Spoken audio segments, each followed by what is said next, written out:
Olá pessoal, eu sou André, sou professor de Química e este é o nosso primeiro vídeo no tema da eletroquímica, em uma abordagem voltada para o ensino médio. Antes de qualquer coisa, é importante ressaltar que vídeo não cumpre o mesmo papel que a aula presencial. Ele é uma ferramenta interessante para levar conteúdo para os estudantes, mas não cumpre o mesmo papel.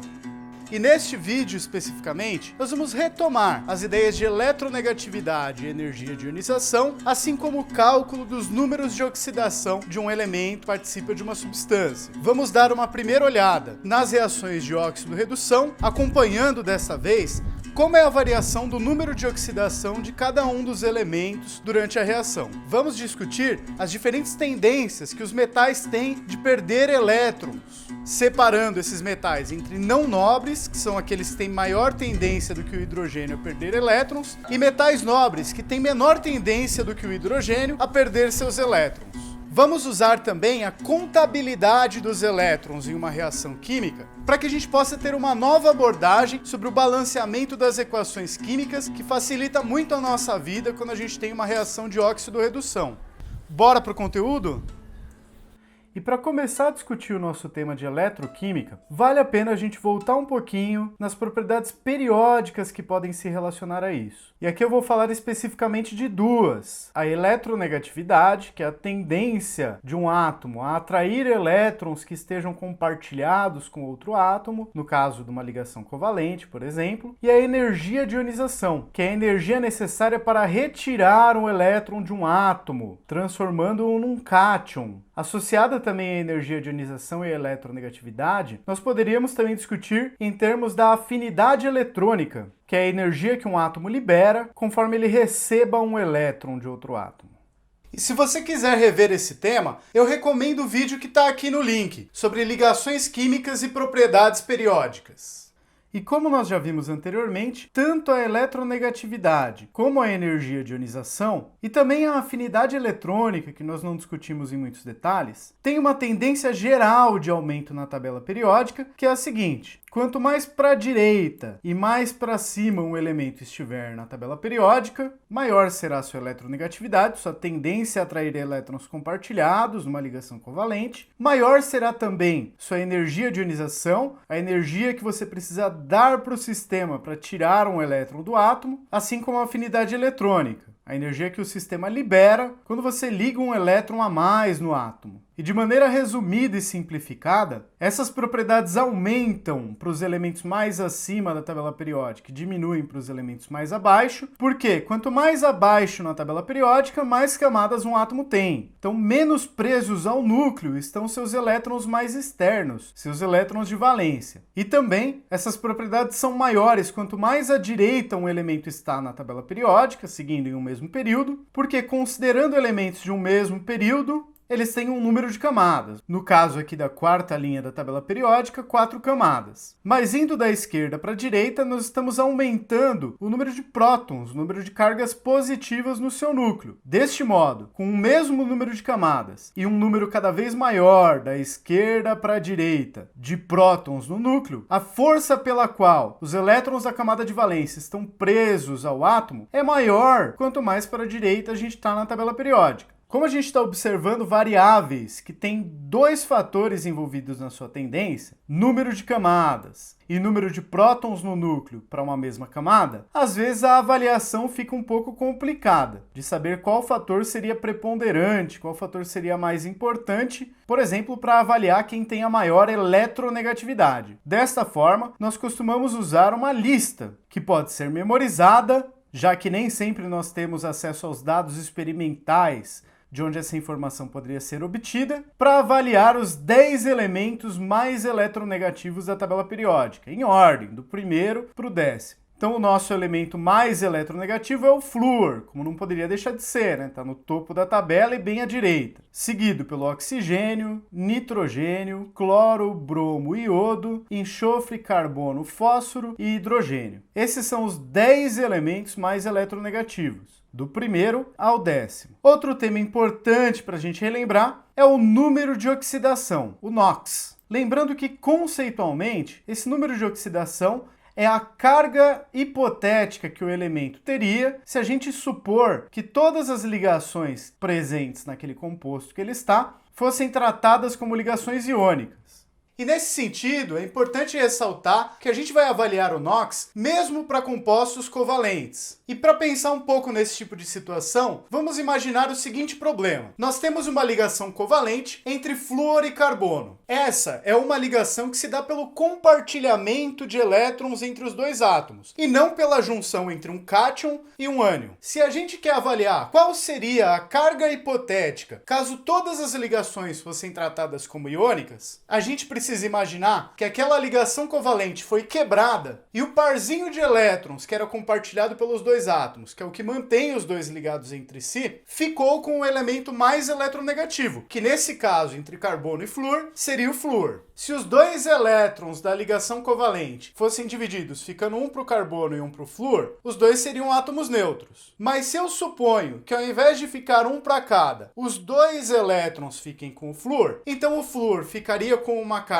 menos 1, do 1 elétron que ele ganhou a mais do que o átomo neutro, e o carbono ficaria com uma carga mais 1, daquele par de elétrons compartilhados, que o carbono deixou de ganhar a sua parte, deixou de receber sua metade. E assim a gente vai avaliando para cada uma das ligações covalentes que a gente supor que vai ser quebrada, deixando os dois elétrons de cada par com o átomo mais eletronegativo. Em decorrência dessa definição de número de oxidação, o NOx de cada um dos elementos em uma substância simples, ele tem que ser zero. Porque imagine uma molécula de H2, um átomo de hidrogênio ligado a outro átomo de hidrogênio. Um átomo de hidrogênio não tem como ser mais eletronegativo do que o outro. Então não tem como eu escolher, os dois elétrons do parzinho que forma a ligação covalente entre um H e um H vão ficar com um hidrogênio e não com o outro. De um modo que cada hidrogênio fica com um dos elétrons do par, formando, portanto, dois átomos de hidrogênio neutros. O mesmo valendo para o A2, para o Cl2, para o P4, para o S8, para toda e qualquer substância simples. No caso das substâncias compostas, aí a gente já precisa avaliar cada um dos casos. E a melhor ferramenta para a gente pensar nisso, com certeza, é a distribuição eletrônica. Se você fizer a distribuição eletrônica de qualquer elemento da primeira coluna da tabela periódica, a família dos metais alcalinos, você vai perceber que na camada de valência, todos esses elementos têm um único elétron. A distribuição eletrônica de todos os metais alcalinos termina com S1. Já a segunda família da tabela periódica, os alcalinos terrosos, a distribuição eletrônica de todos eles termina em S2. São elementos com 2 elétrons na camada de valência, com uma grande tendência a perder esses elétrons e a formar cátions 2+. Portanto, o NOx dos metais alcalinos terrosos será mais 2. Já o zinco, fazendo a distribuição eletrônica dele, nós percebemos que na camada de valência, no caso aqui a quarta camada, o zinco tem 2 elétrons. Vai formar um cátion 2+, tem número de oxidação, mais 2. A prata é um dos metais que a distribuição eletrônica foge do que a gente está acostumado. Foge daquele padrãozinho que a gente costuma seguir de utilizar o diagrama de distribuição eletrônica. Se a gente faz a distribuição eletrônica pelo diagrama, a prata ficaria como S2D9. Mas aquele diagrama é um recurso prático para a gente ter uma ideia de qual é a distribuição eletrônica. O que se consegue saber pelo cálculo preciso das energias envolvidas nos elétrons de cada nível é que ao invés de ficar S2D9, a tendência é que esse segundo elétron do subnível 5s, na verdade, vá parar no subnível 4d. Isso pode parecer meio frustrante, porque a gente aprende, treina bastante fazer distribuição eletrônica e chega a ter alguns elementos que fogem a esse padrão. Mas no caso da prata e o ouro também, que é da mesma família, tem um comportamento semelhante. A gente pode racionalizar esta fuga do padrão da seguinte forma. Nós sabemos que prata e ouro são metais nobres, que é muito difícil oxidá-los. Então é como se esse segundo elétron de valência da prata ficasse preservado, protegido numa camada inferior, na camada 4 no subnível D. Então a prata, ao invés de ser 5s2, 4d9, é 5s1, 4d10. Ficando a prata, então, com apenas um elétron na sua camada 5, na sua camada de valência, e apresentando o número de oxidação mais 1. Já o alumínio, a distribuição eletrônica é bem o padrão que nós estamos acostumados. Fazendo a sua distribuição eletrônica, nós percebemos que na camada 3, sua camada de valência, o alumínio terá 3 elétrons.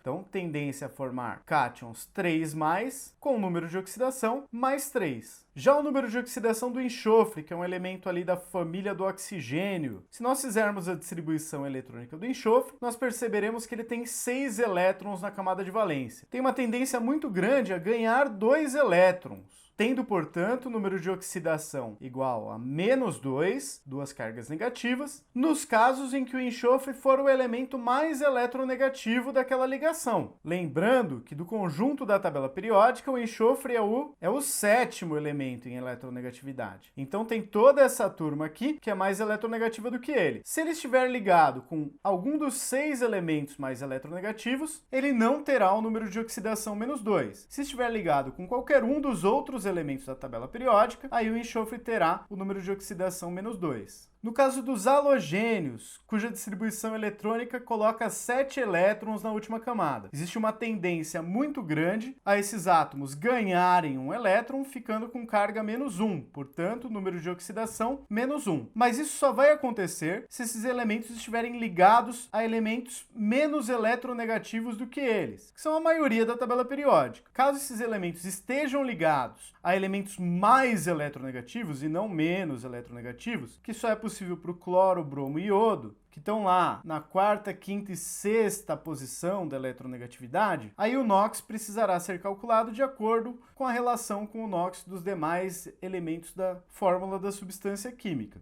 Às vezes, para a gente não ficar pensando tanto na ordem de eletronegatividade dos elementos, vale a pena levar em conta o seguinte, que o mais convencional é que o elemento mais eletronegativo esteja à direita da fórmula. Então, se flúor, cloro, bromo e iodo estiverem ligados a elementos menos eletronegativos, eles aparecerão à direita da fórmula. Se tiver algum elemento à direita deles na fórmula, significa que esse elemento é mais eletronegativo do que o halogênio em questão. Algo que é comum acontecer para o cloro, bromo e iodo, por exemplo, quando houver oxigênio na fórmula. Mas apesar de existir essa convenção dos elementos mais eletronegativos costumarem ficar à direita da fórmula, às vezes as fórmulas são escritas de alguma forma que isso não apareça de maneira tão explícita. Como, por exemplo, quando a gente escreve a fórmula de uma base, hidróxido de sódio, NaOH. O H está à direita do O, mesmo não sendo tão eletronegativo quanto o O. O número de oxidação do hidrogênio, ele será +1 quando estiver ligado a algum elemento mais eletronegativo do que ele. No caso, como o hidrogênio é o 10º na série de eletronegatividade, o NOx do hidrogênio será +1 quando estiver ligado a flúor, oxigênio, nitrogênio, cloro, bromo, iodo, enxofre, carbono e fósforo. Quando o hidrogênio estiver ligado a um elemento menos eletronegativo, o que é muito comum no caso de metais, os hidretos metálicos, o número de oxidação do hidrogênio será -1. O hidrogênio tem tendência a ganhar elétrons desses metais. O oxigênio terá número de oxidação -2 na grande maioria dos casos. Mas é importante a gente afirmar algumas exceções, como, por exemplo, os peróxidos, sendo o mais conhecido nosso peróxido de hidrogênio, que está presente ali na água oxigenada. Nos peróxidos, o número de oxidação do hidrogênio será -1 e não -2, como de costume, como esperado pela sua distribuição eletrônica. Isso porque no peróxido de hidrogênio, por exemplo, nós temos um hidrogênio ligado a um oxigênio, este oxigênio, por sua vez, está ligado a outro oxigênio, e este outro oxigênio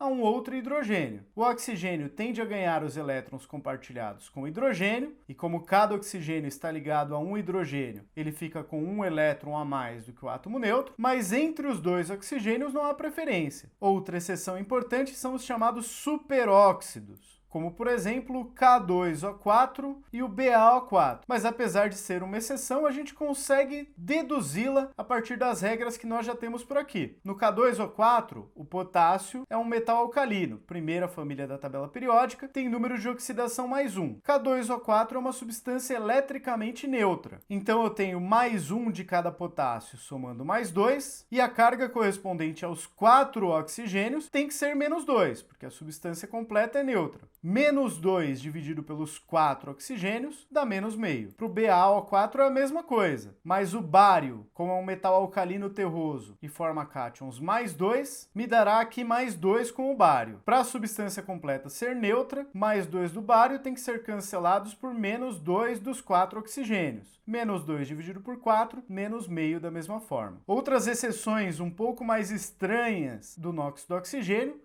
é que o oxigênio, apesar de ser um elemento muito eletronegativo, ele não é imbatível. Pela nossa série de eletronegatividade, o flúor é mais eletronegativo do que ele. No composto OF2, reparem que o flúor está à direita, sinalizando que ele é o mais eletronegativo do composto. O número de oxidação do oxigênio, ao invés de ser -2, como é o caso mais comum, será +2, porque o flúor, como um halogênio que nós já discutimos, que não tem ninguém que seja mais eletronegativo que ele, nesse caso, apresentará NOx -1. -1 de 2 flúors, -2. Para que tenha um composto neutro, o oxigênio fica com +2. E o mesmo raciocínio se aplica para o composto O2F2. Cada flúor é -1, temos -2 correspondente aos flúores. Os dois oxigênios precisam apresentar carga +2. +2 dividido por 2, para saber para cada oxigênio, dá +1, que é o número de oxidação do oxigênio nesse composto. Como nós já tínhamos visto anteriormente, o número de oxidação de qualquer elemento numa substância simples será 0, como nós vimos para o caso do H2, O2, Cl2, P4 e S8. Se ao invés de uma substância, que é uma espécie química eletricamente neutra, nós tivermos um íon simples, que seria um íon simples? Seria um íon que tem apenas um tipo de elemento, ou seja, não é composto por mais de um elemento. Aí neste íon simples, a carga elétrica do íon dividida pelo número de átomos do elemento que estão presentes nesse íon, que é simples, dará o número de oxidação. O mais comum para nós pensarmos em íons simples é, por exemplo, ferro 3+, número de oxidação do ferro, 3. Sódio 1+, número de oxidação do sódio, +1. O íon cloreto, Cl1-, número de oxidação do cloro, -1. Mas para pegar o exemplo de um íon simples que não tem um único átomo, vamos pensar, por exemplo, no íon disulfeto, que são 2 enxofres ligados entre si por uma ligação covalente, mas esse conjunto dos 2 enxofres tem uma carga 2-.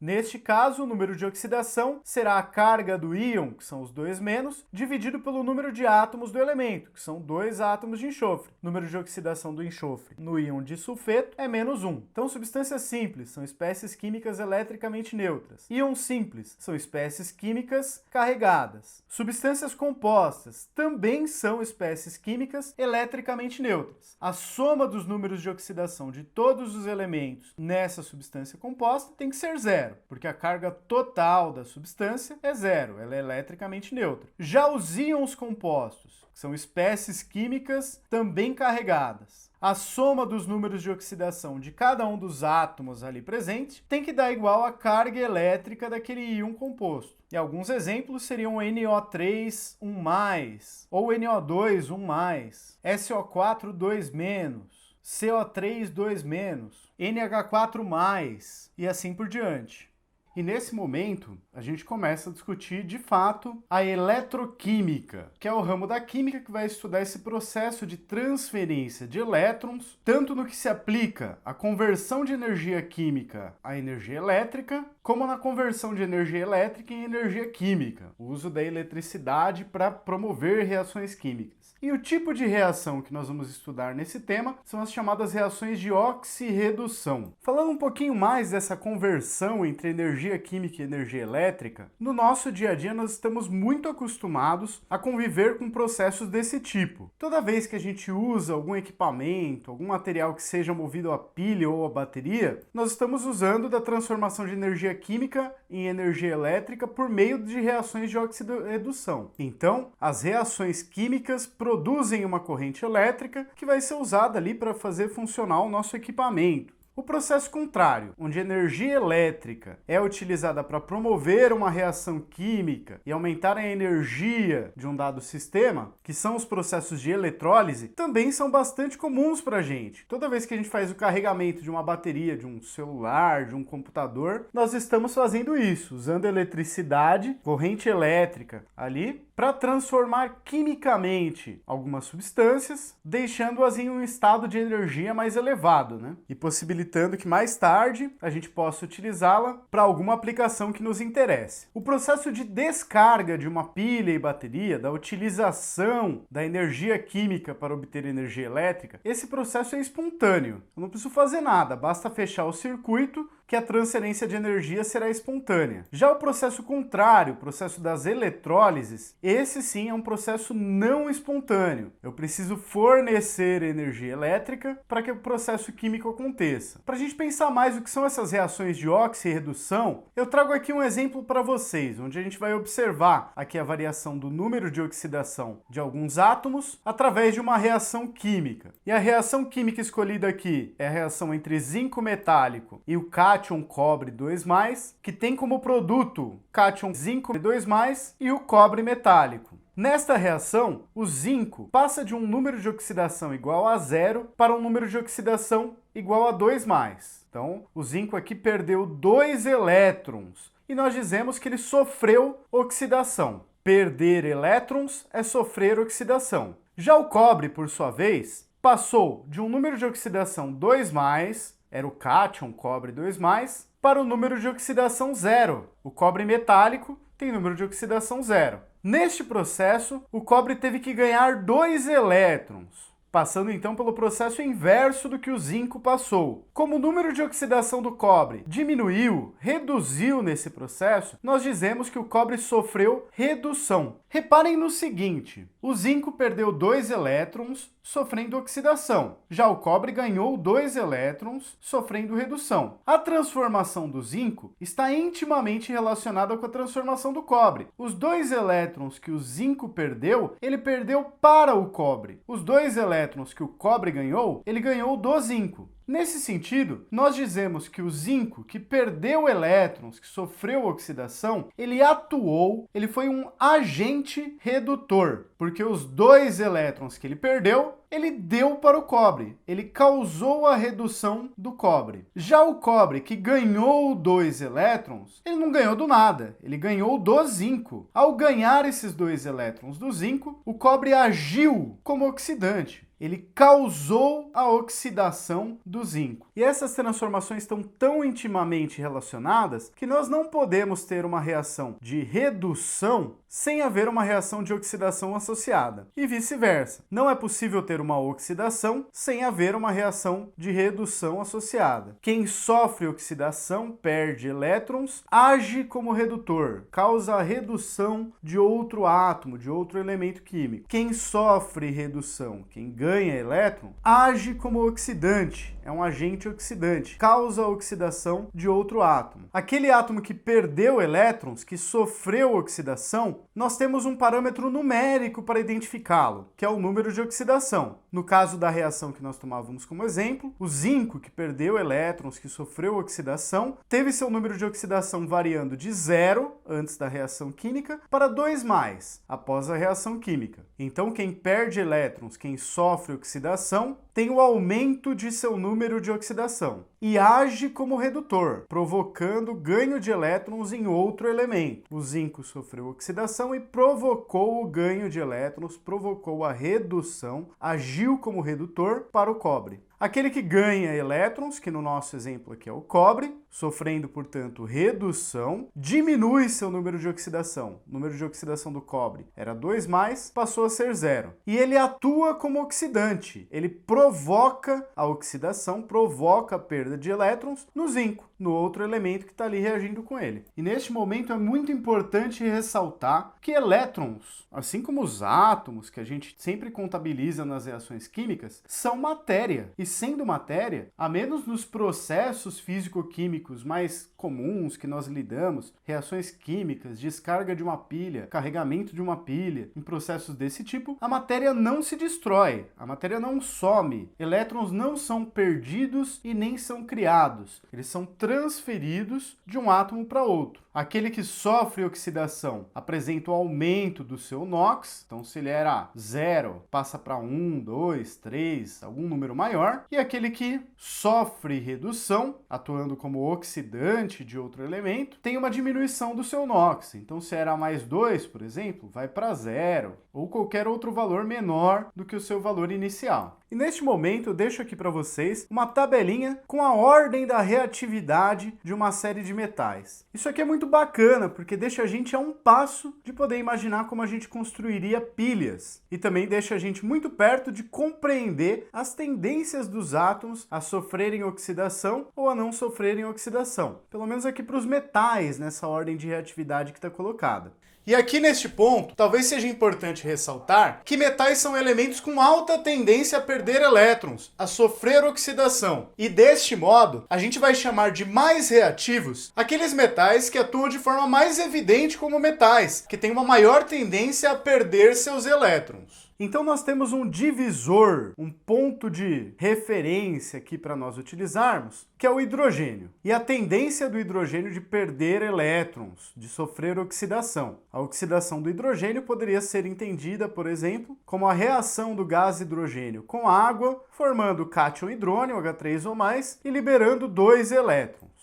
E aí aqueles metais que têm uma menor reatividade do que o hidrogênio, têm uma menor tendência a perder elétrons do que o hidrogênio, vão ser chamados de metais nobres. Alguns deles é fácil da gente lembrar que é nobre, né? Inclusive porque historicamente foram apresentados como símbolos de riqueza e poder, como por exemplo o ouro e a prata. Mas existem ainda outros metais nobres, alguns até mais presentes no nosso cotidiano, como por exemplo o cobre ou o mercúrio, que alguns termômetros aí clínicos ainda utilizam. E dentre os metais nobres nós temos também paládio e platina. Todos esses metais são menos reativos do que o hidrogênio, tem uma menor tendência a perder elétrons, a sofrer oxidação, do que o hidrogênio. Então nessa ordem, cobre, mercúrio, prata, paládio, mercúrio novamente, platina e ouro, tem nessa sequência cada vez menor tendência a sofrer o processo de oxidação.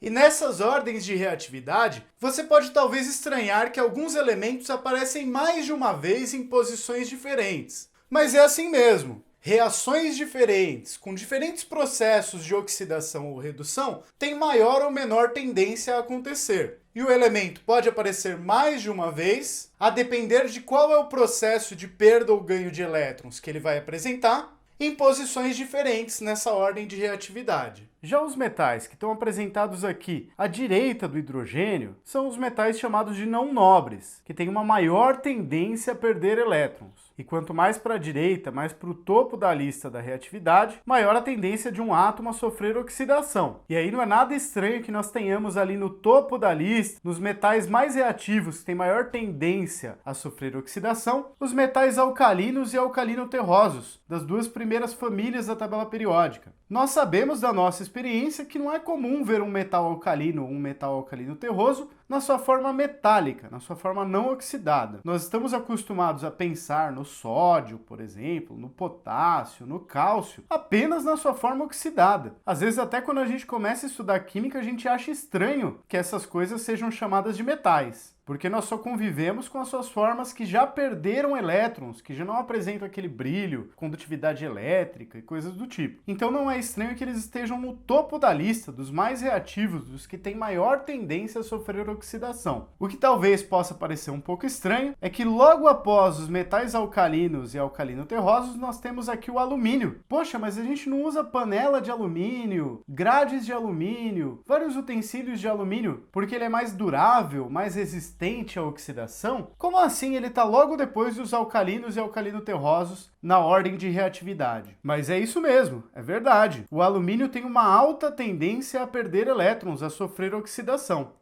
E o que dá pra gente a falsa ideia de que o alumínio não oxida, permitindo que a gente use ele nas aplicações que nós estamos acostumados, é o fato de que um óxido de alumínio que vai ser formado, o Al2O3, também conhecido como alumina, forma uma camada bem fininha e transparente na superfície do metal. Essa camadinha é bastante resistente, diferente da ferrugem, o óxido de ferro que nós estamos acostumados. E ela protege as partes mais internas do material de sofrer maior oxidação. Quando alguém esfrega insistentemente uma panela de alumínio para deixar ela brilhando, bonita, a pessoa na verdade está arrancando essa camada protetora de alumina, deixando o metal exposto, causando desta forma um desgaste da panela, a panela vai estragar mais rápido e talvez até um aumento do risco de contaminação com o metal ou com restos de alimentos que possam se incrustar ali nas ranhuras que foram feitas durante esse processo de esfregar com a palha de aço. E é por este motivo que os químicos costumam ser contra esta prática comum que nós conhecemos por aí de arear as panelas.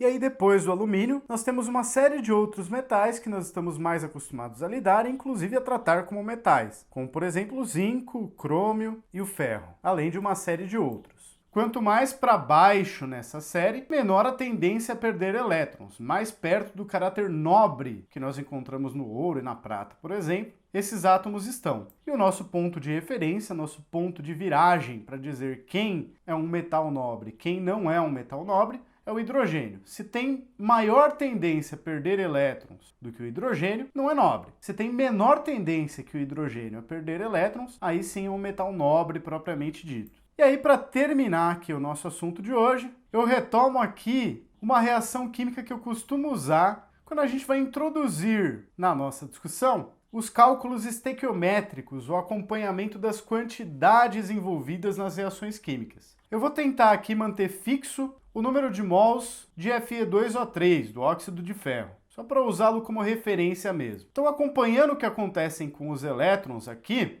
não existe nenhum oxigênio numa situação daquelas especiais em que seu número de oxidação seja diferente daquele mais comum, que é -2. Então nós podemos ficar despreocupados com o oxigênio. O oxigênio terá número de oxidação -2 em todas as espécies químicas aqui nessa reação. Já o ferro tem alteração no seu número de oxidação. Se o oxigênio é -2, 3 oxigênios dá -6. Cada um dos ferros terá número de oxidação +3, já que essa substância é uma substância neutra. Então, acompanhando os elétrons, nós temos 2 ferros, cada um deles com NOx +3, aqui nos reagentes. Nos produtos, se nós temos 2 ferros antes, a gente já pode até colocar no balanceamento da equação química que nós teremos que ter 2 ferros depois. Nos produtos, nós teremos 2 ferros, só que agora com número de oxidação 0. O ferro aparece como substância simples, portanto, seu número de oxidação é 0. Mas observando aqui o que acontece com os elétrons nos ferros presentes, nós temos uma redução do ferro, correspondente ao ganho de 3 elétrons para cada átomo de ferro, contando 6 elétrons no total, porque nós teremos 2 ferros envolvidos nessa reação. O outro elemento que também passa por processos de óxido-redução nessa reação química é o carbono. E aí, a princípio, nós não sabemos quantos carbonos que estão envolvidos ali. Então vai ter um número vezes o seu número de oxidação envolvido na contabilidade dos elétrons. O número de oxidação do carbono, aqui no reagente, no monóxido de carbono, se o oxigênio é -2, o carbono é +2, já que o CO é uma substância, é uma espécie química eletricamente neutra. Então o número de oxidação do carbono é +2. Isso aqui vai ter que ser multiplicado por seja lá qual for o número de carbonos que vão estar envolvidos nesse processo. Após a reação, olhando para os produtos, o número de oxidação do carbono é +4, porque se cada oxigênio é -2, -2 vezes 2, -4. Como o CO2 é uma espécie química eletricamente neutra, se eu tenho -4 dos oxigênios, tenho que ter +4 do carbono, multiplicado ali por seja lá quantos forem os carbonos envolvidos. Só que a conta dos elétrons tem que fechar. Se eu tenho 6 elétrons envolvidos com a redução do ferro, então os ferros ganharam 6 elétrons em conjunto, eu tenho que ter também 6 elétrons perdidos por carbonos. Então eu posso ajustar a quantidade de carbonos envolvidos nessa reação a partir disso. Se cada carbono passa de um número de oxidação +2 para +4, nesse processo cada átomo de carbono terá a perda de 2 elétrons. Só que 2 elétrons não bastam para fazer o que a gente fez com o ferro, a gente precisa de 6. Para ter uma perda de 6 elétrons por carbonos, que vão fornecer esses elétrons para o ferro, nós precisamos de 3 carbonos. Então eu posso colocar aqui o balanceamento do monóxido de carbono e também do CO2 com um coeficiente estequiométrico de 3. Eu preciso de 3 carbonos sofrendo essa oxidação do NOx +2 para o NOx +4 para fornecer 6 elétrons que vão fazer a transição transformação de 2 ferros 3+, em 2 ferros metálicos. E está feito o balanceamento da equação química através do raciocínio de óxido-redução. Bom, pessoal, é isso aí. Espero que vocês tenham gostado. No nosso próximo vídeo, nós vamos estudar as reações de óxido-redução espontâneas, como aquelas que estão presentes no funcionamento de uma pilha. Muito obrigado pela atenção e até mais!